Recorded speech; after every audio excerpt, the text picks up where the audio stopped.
Hey, what's up, guys? A couple weeks ago, maybe a week or two ago, I did a video on what y'all want. What does the audience want me to do videos on?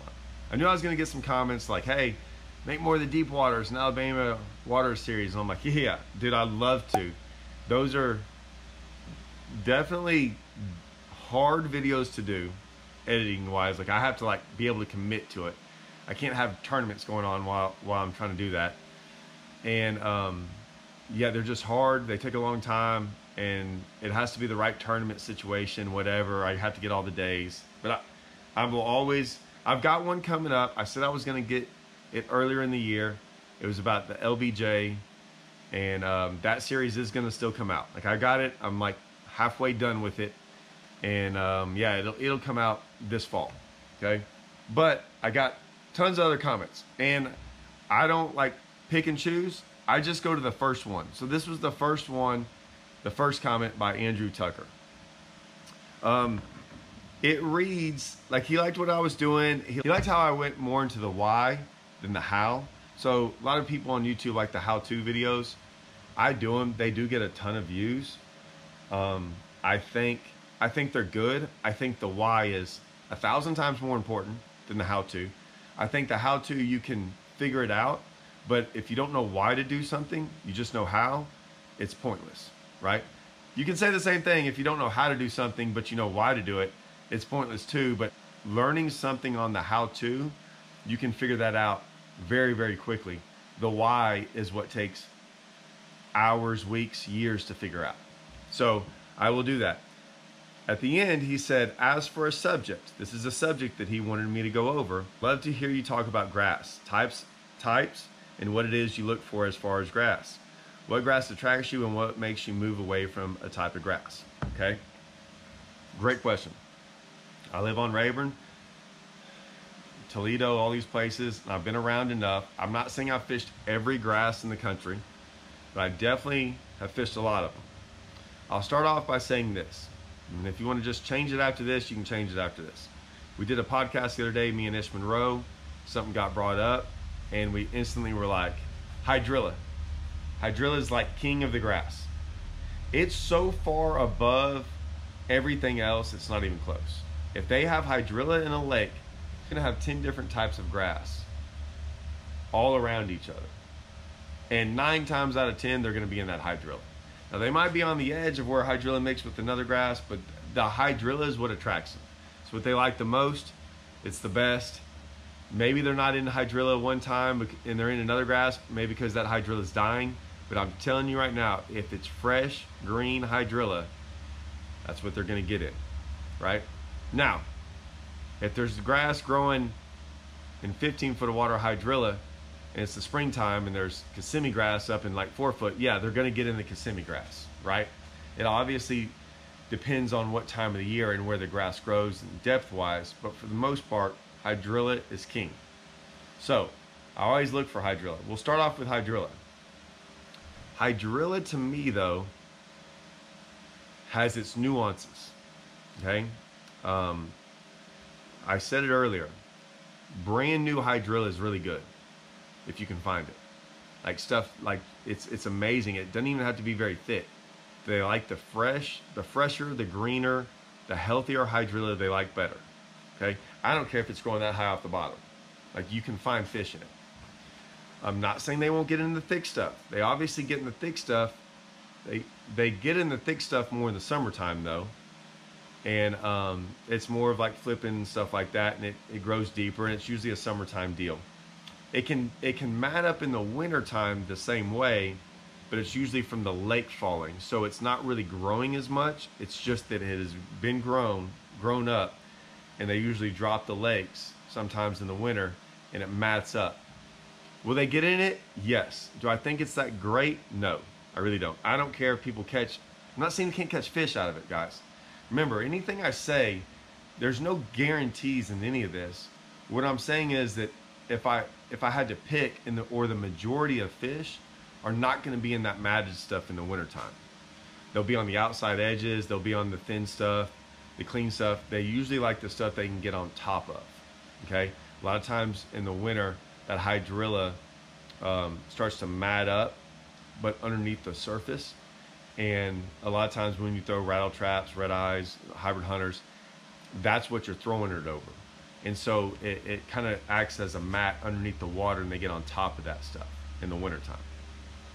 So, like I said, I go on and forever about hydrilla. I look at hydrilla in one way, and I think it's the most important way. Yes, hydrilla, a lot of people see a lot of hydrilla and get excited. I don't. And this is why. Imagine being out there in a giant field, and it's a cornfield, and you're like, hey man, like dove, hogs, deer, all of them like it, right? But the cornfield is giant, and it's grown up as high as possible, so you can't actually see anything in it. You couldn't see a deer, a hog, you couldn't see birds in it, but you know they're in there, and you just had to walk through there, right? And you had to like basically run up on one. That's how I feel with deep, thick hydrilla, is that yes, everything wants to be in it at times, but it's also like trying to find a needle in a haystack. Now, if you found another cornfield, right, and it was still producing corn, but it was only about 2 foot high, not 8 foot high, right? And you look out there and you can see the backs of hogs, you can see deer walking around, you can see birds kind of flying around in it. A lot easier to figure out where those animals are, right? It's not as thick. If you threw a bait on it, your bait's going to come right over the fish, right? Your bait's going to go right over where the fish are at. They can see it. That thick hydrilla, they can't see it. It's a needle in a haystack. So they get in both. A lot of times it's not about the grass you're finding. You got to go find the grass you want to fish. So a lot of times just because I see grass doesn't mean I want to fish it. Sometimes if I know there's grass, I drive around until I find the grass I want to fish. Not just because it's there in an area, right? I know there might be fish there, but they might be really, really hard to catch. Not because they don't want to bite, because it's hard to get a bait in front of their mouth. There might be more of them in it, but it's still like trying to find, instead of one needle in a haystack, you're trying to find 10 of them, but it's still hard to find that one, if that makes sense. So I look at that and I go based off of that. So, just because it's really thick hydrilla doesn't mean it's better, and vice versa. Moving along, you got different types of grass, like if we want to talk about like coontail. Coontail is not horrible, it's not great either. I wish, if you don't know what it is, coontail grows differently. It grows a lot spottier, like patchier. And what's cool about hydrilla grows usually on a very level for the most part. In the sense of most of the time it's all growing at a certain level, or it tapers off and it has edges. Coontail, you could have a group of coontail and then like 2 patches over here and then some over there, and a lot of times it doesn't grow evenly, it grows to the surface. The problem with that is a lot of the times the problem with grass is grass limits you on what you can throw. Hydrilla to me is the easiest grass because I can throw multiple stuff. I can flip it, I can throw topwater over it, I can throw a frog on it, I can throw a hybrid hunter, I can crank it, I can throw a Texas rig in it. Like I can do a bunch of stuff with hydrilla. Coontail, sometimes it grows and it tries to reach the surface all the time. So you can't throw things through it very good, like maybe a swim jig. But once again, they don't set up in coontail the same. I like the fish that set up on top of hydrilla, right? They can't set up on coontail the same way because it grows to the surface. It limits you amount of bait you can throw at them and how you can throw it at them. And then it's patchier, so like it's hard to read coontail. Hydrilla, sometimes you can get on a depth and follow the depth, a contour of it. Coontail, man, it's liable to be like that, and then all of a sudden there's 4 patches out there in 12 foot, but you've been fishing nothing but 6 and 7, right? And you never know really where coontail is going to grow up, and a lot of times it grows up with hydrilla. Coontail is phenomenal if there's no hydrilla around, because if that's the only grass, any type of grass is better than no grass. So chances are, if you find coontail in an area that has no other grass, there's still going to be fish in it. You can still catch fish in it. So I don't disregard it. It's just a different way to fish for it. Okay. Next, you got milfoil. Now, milfoil is pretty cool. It's cool at certain times of the year. I like it because I can throw a frog on it. And since milfoil grows from the bottom up, and it gets real heavy on top. So it gets thick on top, but it's pretty hollow underneath it. Hydrailla will do the same, but it usually gets matted up and clogs up the surface. So in real thick hydrailla, you can't throw anything on top of it. Like, they don't care, that's why you gotta flip it. Milfoil is, the thicker it gets sometimes on top, the more open it gets on bottom. And bass will come up through milfoil to eat. So like, I'm a frog fisherman. I don't dislike milfoil at all. Like, milfoil is pretty cool. It's a little flakier. And what I mean by that is it breaks off. Good crisp green hydrailla, if it's really crisp, man, it's hard to get hung up in. Like, it doesn't hang up on your hooks and things like that. If it's dying and stuff like that, it will. Coontail's the next best thing, but even then sometimes it gets hung up. It's still not too bad. Milfoil will get hung up with you. Like, right, it's spongier. It's not as crisp. And so it's a little harder sometimes to work baits through, but not horrible. Like I said, if there's no other grass around, milfoil is the deal. Like, they like it.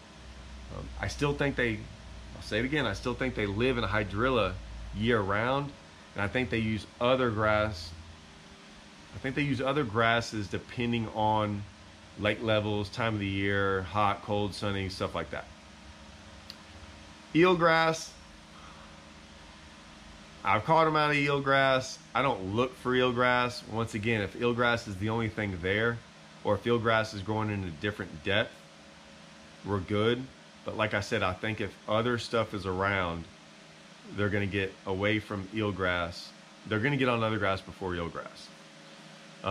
Then you got the floating grasses. You got, well, I guess we could still go into like Kissimmee grass or hay grass.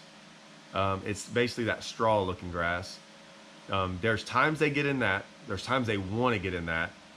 I think that stuff's very, very good during the shad spawn. And I think it's very good during perch beds, because perch will get in that thing.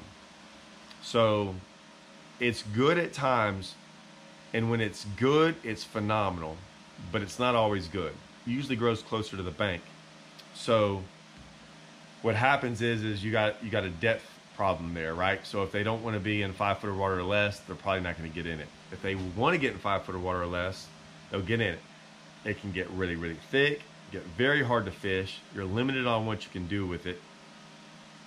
It grows depending on the water level. A lot of times it looks good, but it's too shallow. But they do get in it. There's times you can catch them in it. And there's times it's really, really good. So I don't dislike it, but it can definitely fool you. Like, you can look up and see miles and miles and miles of it, never get a bite in it. They only get up there for certain reasons with Kissimmee grass, hay grass. The next kind of grass, I know there's some more kinds of grass out there that, there's tons of different grasses in certain lakes, but they're not predominant. Like, they're not predominantly over the entire country. I would say those are some of the most predominant. I'm sure someone else will throw another piece of grass in there at me. Then you got kind of like the floating grass. You got hyacinth, you got gator grass, all those things. Those are all, once again, I see a lot of those grasses on places that don't really grow some of the other good stuff. And once again, like hyacinth, it's a flipping deal. It's only a flipping deal, right? And a lot of times it's on rivers, it's on places where they get really, really shallow. The only thing you can do there is flip it. And they get in it, but like, you're putting your head down and flipping all day long, and like 3 or 4 foot of water or less, and that's what you're going after.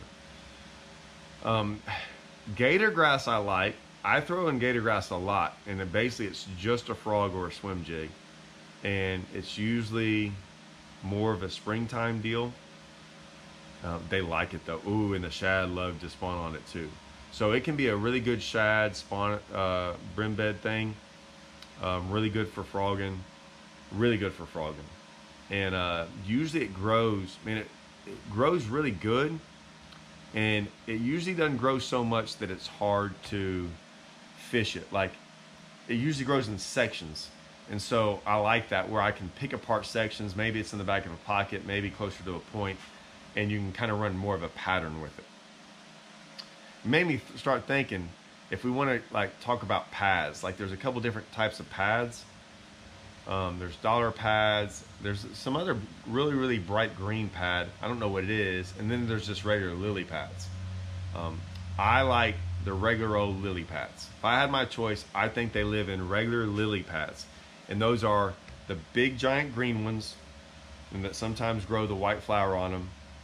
And I would say those, if y'all know what I'm talking about, they don't vary too much with the water level. So if the water's up and it starts to drop, they'll stay up. They'll stay up top, like they won't even be on the surface anymore. But I think those grow the fastest. I think they provide the most shade. I think brim like them better than anything. I think gizzard shad like them, and I think bass live in them. In the sense of like, they use those things, like when they're in them, sometimes they're in them for a reason. And I like them when they're first starting to grow. I definitely like them the most when it's dead hot. But in the fall, when they start to die, or even in the springtime, you know, if they still got the stems there, there's a big deal with them, like before they get on the spawn, and there's a deal when they start to die. Like, that's one of the few things that when it starts to die, fish still like them. Like, even though they're decaying and everything and they're breaking apart, we've crushed on them on, like, it'll be usually in the fall when it starts getting some cold fronts and some water getting in the, you know, not 30s, but the temperatures in the 30s, they'll start to die and break apart. If fish like what's going on in them, they don't leave them. And they're really easy to catch when it gets like that. Now, are you limited on what you're allowed to throw in them? Yes, but I think you're limited on all that stuff. Anytime anything's growing on the surface like that, it's like flipping or frogging. And I have zero problem frogging. So that's why I like some of that stuff.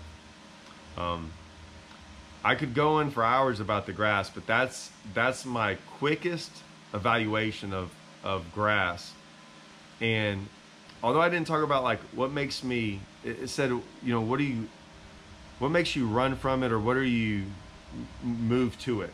I think I answered that with the hydrilla. Like, I'm more interested in hydrilla.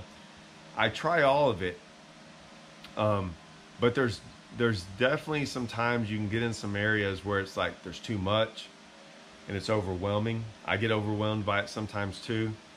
If you have the time, if you're on a local lake and you have time, fish it all. If you're tournament fishing, you only have 2 or 3 days to figure it out, man, sometimes too much grass is too much.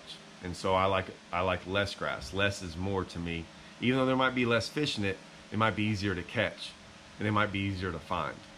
So that is my thoughts on grass. Let me know what you think. All right. Thanks for the question, Andrew. Appreciate it, man.